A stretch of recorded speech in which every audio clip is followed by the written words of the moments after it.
What would Jon Jones versus Stipe Miocic look like? Jon Jones and Stipe. I remember. I always start these conversations with I remember. Let me tell you something.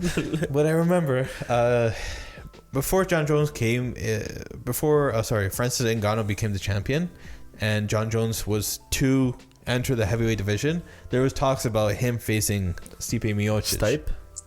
Stipe. Yeah. Miocic. No, how Stipe. Stipe. Yeah, Stipe. Calabib.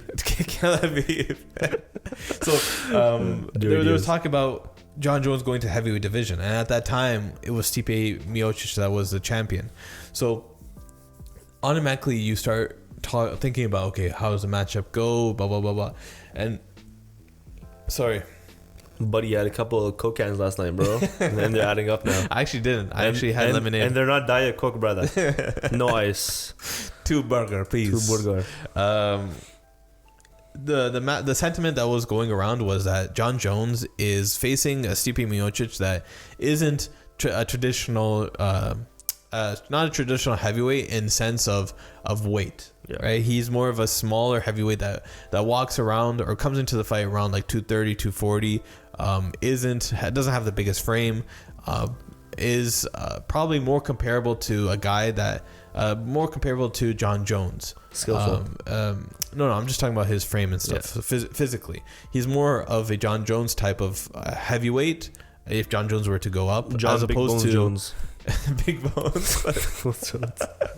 As opposed to like Francis Ngannou, Overeem, Ben Rothwell, right? Those guys are a lot bigger, right, compared to Stipe Miocic.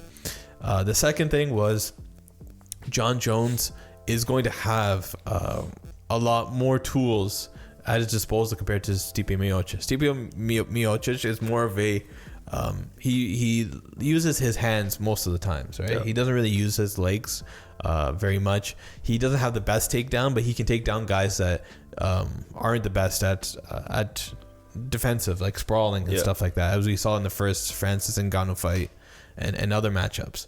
So if you look at the matchup from like skill wise, as frame wise, as technical wise, all the advantages go to Jon Jones. He's taller, longer reach. The list goes on, right? He has elbows. He has his kicks. He can clinch. So the one thing that Jon Jones had to deal with that was a question mark was Stipe's durability.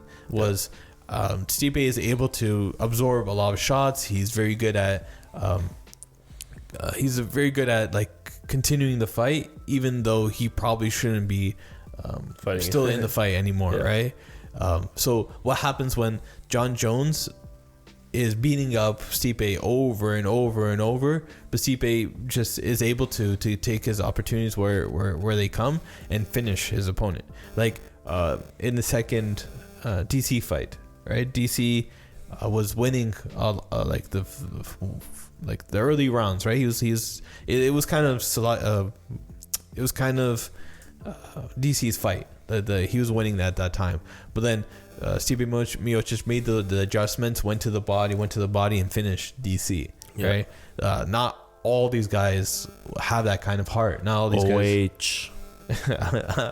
Ayo. But not everybody has that kind of heart. So what happens against Jon Jones? Does he just do what Jon Jones does? He do what he does to everybody else, or does that extra durability, that extra the strength that heavyweights have help Stipe win that fight? Now Jon Jones said he doesn't want to fight Stipe Miocic because why is he going to fight Stipe when he's not the champion? So quickly end it off though. Who's your pick? If the fight would happen tomorrow, Jon Jones. Tomorrow? Tomorrow, yeah. Jon Jones. 1 week from now? Jon Jones. 1 year ago. Jon Jones. Bro. We love you, Steve. You're a sick fighter, bro.